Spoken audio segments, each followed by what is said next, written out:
का शिव और शिष्यानुभूति का शिव में क्या अंतर है?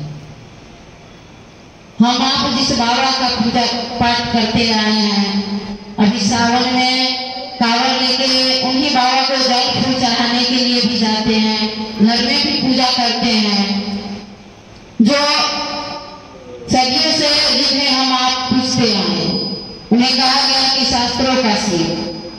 हम आप पूजा पाठ तो किए, उसी मंदिर में गए, पूजा पाठ किए, लेकिन कभी उस मंदिर के बाबा भी नहीं कहे कि जिस बाबा को जल फूल चढ़ाते हैं, पूजा पाठ करते हैं, वो बाबा हम आपके गुरु भी होंगे। नहीं, हमारे आपके पूर्वज बताए, क्योंकि हमारे आपके पूर्वज जानते थे कि शिव गुरु है। हम आप भी जाने अनजाने में ये इतना जानते थे कि शिव गुरु है, लेकिन कभी ये नहीं समझ पाए कि वो हम सबों के गुरु हो सकते हैं। आज शास्त्र के शिव को आज साहब ने धरती पर उतार दी, जो शास्त्र तक ही रह गए थे, आज साहब ने एक एक व्यक्ति के दिलों में धड़का दी। जिस तरह साहब उदाहरण देते हैं एक नंबरदार का, एक नंबरदार वो नदी के उस पार जाते थे, अपना उसका काम था नंबरदार का, और जाते थे अपना काम से। एक दिन ऐसा हुआ कि उस नदी में पानी आ गया और पूरा नदी भर गया। वो एकदम बेचैन हो गया कि मैं कैसे उस पार जाऊंगा अपने घर, आज मेरा बाल बच्चा भूखे ही रह जाएगा। और विचलित हो रहा था। वहां एक अघोरी बैठकर तपस्या कर रहा था। उन्होंने कहा क्या हुआ? तो कहे कि देखिए रोज इस नदी के इस पार आते हैं अपना काम करने, आज ये नदी भर गया तो कैसे जाए? तो उन्होंने हाथ में कहा बालू लेने के लिए शिव लिख दिए, कहे कि इसको देखते हुए शिव मतलब बोलते हुए उस पार तुम जाओ, उस पार हो जाओगे। और उन्होंने क्या किया, वो देखते हुए जा रहे थे। जब आधा नदी पार किए तो उनके मन में एक ख्याल आ गया कि ये बाबा हमको क्या बताएं? इसी बाबा को तो हमारे घर के लोग पूजा करते हैं, हम लोग पूजा करते हैं, सभी समाज तो इसी बाबा को पूजा करते हैं, तो ये उनको क्या बताना? देखिए ये बात सोचते ही वो डूबने लगा और फिर चिल्लाया।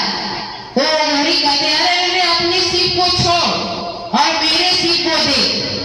कहने का ये मतलब है कि आज जिस शिव को हम आप गुरु माने हैं, वो हमारे साहब हरिगंज भैया ने दिए हैं। जांच कर परख कर आज शिष्यानुभूति में एक एक शब्द हम आप पढ़ते हैं या किसी से सुनते हैं तो एहसास होता है कि सच में वो बाबा तो शास्त्र तक ही रह गए।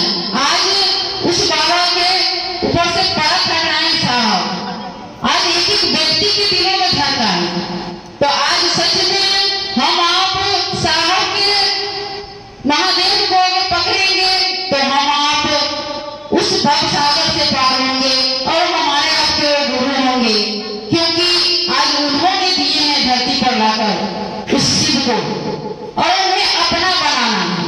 साहब वो 3 सूत्र दिए हैं हम आपको, इस 3 सूत्र को करके हम आप उस बाबा को अपना बना सकते हैं। अभी इस पर सुनेंगे चर्चा कि हम आप जब तक अपना नहीं कहेंगे तब तक हम आप समझ नहीं पाएंगे। बेटा अपना है तो उसके लिए हम आप चिंता करते हैं, उसके लिए अच्छा भोजन बनाते हैं, उसके हर एक चीज का ख्याल रखते हैं। इसी तरह हम आप अपने गुरु को अपना कहेंगे, किसी मेरे गुरु है और ये मेरे गुरु जन जन के गुरु हो जाए। इसके लिए साहब ने कहा कि अपने गुरु से दया मांगिए कि हे शिव आप मेरे गुरु हैं,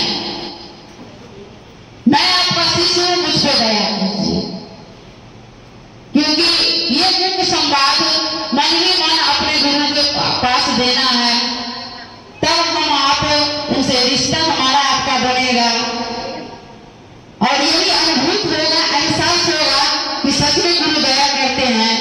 तो दूसरा सूत्र कहें कि लोगों को समझाना है कि शिव गुरु है, खुद समझ जाएंगे तो लोगों को भी समझाना है।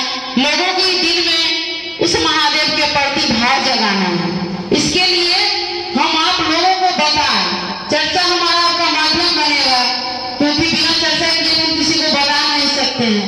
चर्चा का मतलब होता है गपशप। कहीं मौका मिल जाए, कहीं भी मौका मिले, अपने गुरु के बारे में बात करना है कि ये बहन है भाई मेरे गुरु शिव हैं। अभी मान लो देखिए ना, जिस भाषा में बोलते हैं उसी भाषा में बताइए कि मेरे गुरु महादेव है। अभी बना के देखिए ना, वो बहुत दयालु है, वो दया करते हैं। इसके लिए आपको गुरु की आवश्यकता है जीवन में, क्योंकि पल पल गुरु की आवश्यकता होती है। पल पल गुरु साथ देते हैं। और साहब दीदी ने हमको बताए, आपको भी हम आप जाते हैं एक दूसरे को बताने के लिए समझाना है और अपने गुरु को प्रणाम करना है। नमः शिवाय, नमः शिवाय। सांस लेना है तो नमः, छोड़ना है तो शिवाय। और रुद्राक्ष के 108 गाने के माले पर वो जो दिवरात्रि एक बार ही करना है। और सांस पर जितना बार समय मिले, जितना बार समय मिले सांस लीजिए, नमः, छोड़िए तो शिवाय। कहा गया है ये प्राण मंत्र है जो हम आपको परमात्मा से जोड़ने में सहयोग करता है। तो हम आपको यही 3 सूत्र करेंगे तो स्वतः समझ में आने लगता है कि सच में जीवन में गुरु की आवश्यकता है। कोई भाई हम किसी को बताने जाते हैं तो अगर जानते थे हम किसी गुरु, तो क्या जरूरी है मानने का? अरे इसीलिए तो मानने का जरूरी है कि इतना दिन से तो जाने, शास्त्र में लिखा हुआ है किसी गुरु क्या परिणाम मिला। लेकिन आज साहब बताए हैं और मान कर देखे हैं, जांचे हैं, परखे हैं और तब हम आपके बीच में दिए हैं तो आज परिणाम मिल रहा है। कहा जाता है कि मिठाई खाने में मीठा लगता है। किसी को कहिएगा कि भैया मिठाई खा के देखिए ना मीठा है, उसका मन ना भी होगा। कहिएगा थोड़ा खा कर देखिए, वो कैसे भी खाए उस मिठाई को, उसका स्वाद में मीठा लगना तो मीठा ही लगेगा, तीखा नहीं लगेगा। और मिठाई कितना साफ सुथरा करके खाइएगा तो तीखा ही लगेगा। तो यही कहने का अर्थ है कि वो गुरु है। हमारे आपके मानने से वो गुरु नहीं होंगे, वो गुरु हैं। हमारे आपके लिए आवश्यकता है गुरु। हमारा आपका जीवन कैसे उज्जवल हो, कैसे इस धरती को हम आप जो धरती के आकर्षण में हमारा मन फंसा हुआ है, कैसे इससे ऊपर उठे, कैसे समझे कि क्यों आए हैं इस धरती पर, क्या हमारा उद्देश्य है, फिर कहाँ जाना है लौटकर। तो गुरु समझाते हैं, गुरु परमात्मा की ओर मोड़ते हैं। तो धीरे धीरे ये बातें समझ में आती है जब गुरु को अपना बनाएंगे। हमारे गुरु अपना होंगे तो हमें बताएंगे। तो इसीलिए सबका अपना होना चाहिए, वो तो सबों के हैं और किसी के नहीं है। इसीलिए सबका अपना अपना महादेव है, सबका अपना अपना गुरु जीवन में चाहिए। नहीं तो साहब जाने क्यों बताते किसी को। आज आवश्यकता है तब ना आज एक भाई बहन को कहें कि जहां है जैसे मौका मिलता है लोगों को बताइए। और गुरु दया करते हैं तब तो आते हैं यहाँ हम भाई बहन, क्योंकि सच में दयालु गुरु हैं। मान कर देखिए भाई बहन। बस इतना कहकर गुरु की वाणी गुरु के चरणों में रखते सभी भाई बहन के चरणों में प्रणाम।